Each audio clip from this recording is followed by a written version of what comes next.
ರಾಜ್ಯಾದ್ಯಂತ ಮತ್ತು ದೇಶಾದ್ಯಂತ ಬಹಳಷ್ಟು ಜನ ಚಿಂತಾಕ್ರಾಂತ ಆಗ್ಯಾರ.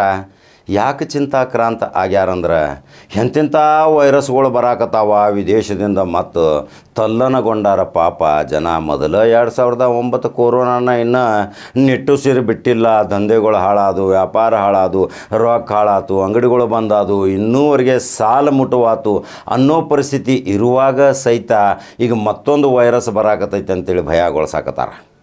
ಆ ಯಾವುದೇ ಭಯಕ್ಕೆ ನೀವು ಭಯ ಪಡಬೇಡ್ರಿ. ಯಾಕಂದ್ರೆ ಈ ಮಾಮೂಲಿ ನೆಗಡಿ ಕೆಮ್ಮು ಇಂಥವೆಲ್ಲ ಬಂದಾಗ ನಿರ್ಲಕ್ಷ್ಯನೂ ವಹಿಸಬೇಡ್ರಿ. ನಿರ್ಲಕ್ಷ್ಯ ವಹಿಸಿದ್ರಿ ಅದು ಸಮಸ್ಯೆ ನಿಮಗೆ ಹೆಚ್ಚಾಗ್ತೈತಿ. ಆಮೇಲೆ ನೀವು ಹೆದರ್ಕೊಂಡು ದೊಡ್ಡ ದೊಡ್ಡ ದವಾಖಾನೆಗೆ ಹೋಗಿಬಿಡ್ತೀರಿ. ಅಲ್ಲಿ ICU ಆಕ್ಸಿಜನ್ ಅದಿದ ಮಾಡಿ ನಿಮಗೆ ಮತ್ತಷ್ಟು ತೊಂದರೆನೂ ಆಗತೈತಿ. ಅದ್ರ ಸಲುವಾಗಿ ಭಯ ಪಡಕ್ಕೆ ಹೋಗಬೇಡ್ರಿ. ಯಾವಾಗ ನಿಮಗೆ ಅಂಥ ಸೂಚನೆ ಬಂದ ತಕ್ಷಣ ಬಿಸಿನೀರು ಚಾಲೂ ಮಾಡಿರಿ, ವೈದ್ಯಕೀಯ ಸಲಹೆ ಪಡ್ಕೋರಿ, ವೈದ್ಯಕೀಯ ಕೇಂದ್ರಗಳದಾವ, ಕಷಾಯ ಕುಡೀರಿ. ನಮ್ಮ ಆರೋಗ್ಯ ಸಂರಕ್ಷಣೆಗೋಸ್ಕರ ಅದು ಟಿವ್ಯಾಗ ಮಾತ್ರ ನೋಡಕ್ಕೆ ಹೋಗಬೇಡ್ರಿ. TV ಬಂದಿಡ್ರಿ 2 ತಿಂಗಳು ಟಿವ್ಯಾಗ ತೋರ್ಸಾರ ನೋಡ್ರಿ, ಹುಳ ಹಂಗೆ ಬಂತು ಹಿಂಗೆ ಮಾಡಿ 2009ಕ್ಕೆ ಈ ಟಿವ್ಯಾವ್ರ ಹೆಸರಲ್ಲಿ ಲಬ್ ಹೊಯ್ಕೊಳ್ಳೋ ಪರಿಸ್ಥಿತಿ ಬತ್ತು. ಪಾಪ TV ನೋಡಿ ಎಷ್ಟೋ ಮಂದಿ ಸತ್ತು, ಯಾರ ಜನ ಯಾರಿಗೂ ಹೋತು. ನೋಡಿದ್ರಿ ನಮ್ಮ ಕರ್ಮದ ಫಲಗಳ ಏನೇನಾತು. ವೈದ್ಯರು ನೋಡಿದ್ರೆ ಹೆಂಗೆ ಲೂಟಿ ಮಾಡಿದರು. ಆ ವೈದ್ಯರು ಏನು ಮಾಡಿದ್ರು ರೀ, 2-3 ವರ್ಷ ಕೊರೋನಾ ದುಡ್ದಿಂದ ಹೊರಗೆ ತೆಗೆದ್ರೆ ಆಮೇಲೆ ಏಕಾಏಕಿ ಬೃಹತ್ ಬಂಗಲೆಗಳು ಮನೆಗಳು ರಿನೋವೇಷನ್ಗಳು ಹಾಕತ್ತು. ಅವರು ಯುದ್ಧದ ಮನೆಗಳು ಒಳಗೆ ಕೆಡಿವಿ ಹೊಸ ವಿನೂತನ ರೀತಿಯ ಶೈಲಿಯ ಅನೇಕ ಅತ್ಯಾಧುನಿಕ ಮಾರಾಟವಾಗುವಂಥ ಬೆಲೆ ಬಾಳುವ ವಸ್ತುಗಳನ್ನು ಅಲ್ಲಿ ಒಳಗೆ ಹಾಕಿ ಅಳವಡಿಸಿರ್ರಿ. ಅದನ್ನೂ ಕಣ್ಣಾರೆ ನೋಡಿದು.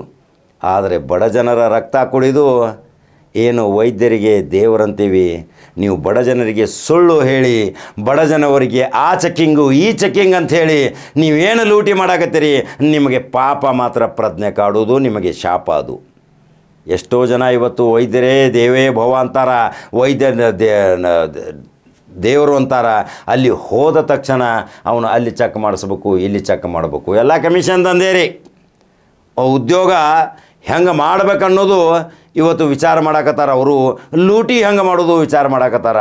ಅದರ ಸಲುವಾಗಿ ಅಲ್ಲಿ ಯಾರ್ಯಾರಿಗೋ ಒಂದೊಂದು ಚಿಂತೆ ಐತಿ. ಒಂದು ಸಣ್ಣ ವಿಡಿಯೋ ಐತಿ, ಅದನ್ನು ಎಷ್ಟು ಚಂದ ಐತಿ ಅದನ್ನೊಂದು ಸ್ವಲ್ಪ ನೋಡಿ ಇವತ್ತು ಜೀವನ ಕಲ್ಕೋರಿ. ಯಾಕಂದ್ರೆ ಇವತ್ತು ಸಣ್ಣ ಮಕ್ಕಳು ಸಹಿತ ನೆಗಡಿ ಕೆಮ್ಮಿನಿಂದ ಬಳ್ಳಾಕತ್ತಾವ. ಆ ಪಾಪ ಅವು ಮೂಕ ಅವು ಏನು ಹೇಳ್ತಾವೆ, ನನಗೆ ಅಲ್ಲಿ ನುಸಾಯ್ತಿ ಇಲ್ಲಿ ನುಸಾಯ್ತಿ ಅಂತೇಳಿ. ಆ ತಂದೆ ತಾಯಿ ಅವ್ರನ್ನ ಆರೈಕೆ ಮಾಡೋ ಸಲುವಾಗಿ ಆ ಡಾಕ್ಟ್ರ್ ಈ ಡಾಕ್ಟ್ರ್ ಕಡೆ ಹೋಗಿ ಏನೇನೋ ಅಲ್ಲಿ ಔಷಧಗಳು ಬರೋದು ಇವರನ್ನು ತಪ್ಪು ದಾರಿಗೆ ತುಳಿಯಾಕತ್ತಾರ. ಅಂಥ ವೈರಸ್ಗಳು ಬಂದಾಗ ಎದುರು ಹಾಕೊಳ್ಳೋ ಶಕ್ತಿ ಐತಿ.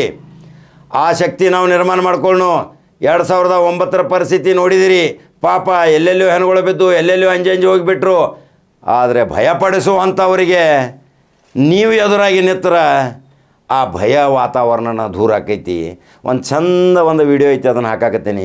ಆ ವಿಡಿಯೋ ನೋಡ್ರಿ, ಅದರಿಂದ ಕಲಿಯೋದು ಭಾಳ ಐತಿ. ಆ ವಿಡಿಯೋದಿಂದ ಯಾರ್ಯಾರು ಹೆಂಗೆ ಡಕಾಯಿತ ಮಾಡ್ತಾರೆ, ಯಾರ್ಯಾರಿಗೆ ಹೆಂಗೆ ಕರುಣೆ ಇಲ್ಲ, ಯಾವ ರೀತಿಯಿಂದ ಉದ್ಯೋಗ ಮಾಡಿ ಇವತ್ತು ಲೂಟಿ ಮಾಡಾಕತ್ತಾರ ಅನ್ನುವ ದೃಶ್ಯ ಒಂದು 2 ನಿಮಿಷ ಐತಿ. ಅದನ್ನು ಕೂಲಂಕುಷವಾಗಿ ನೋಡ್ರಿ. ನೋಡಿ ಕಡಕ ಜವಾರಿ ಕಾಕಾಗ ಉತ್ತರ ಹೇಳ್ರಿ. ಮತ್ತು ನಂಬರ್ 1 ನ್ಯೂಸ್ ಕನ್ನಡ ಯೂಟ್ಯೂಬ್ದಾಗ ಬಟನ್ ಹೊಡ್ಕೊತ ಹೋಗ್ರಿ.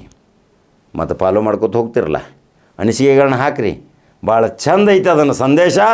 ಆ ಸಂದೇಶ ಕೊಡಾಕತ್ತೇನೆ ನೋಡ್ರಿ. ಒಳ್ಳೆಯ ವ್ಯಕ್ತಿ ಅದನ್ನು ಹೇಳ್ಯಾರ, ಅದನ್ನು ಸಂಪೂರ್ಣವಾಗಿ ನೋಡ್ರಿ. ಮತ್ತೊಂದು ಕಡಕ ಜವಾರಿ ಸುದ್ದಿ ಹಂಗೆ ಬರಲ್ರಿ. ನಮಸ್ಕಾರ.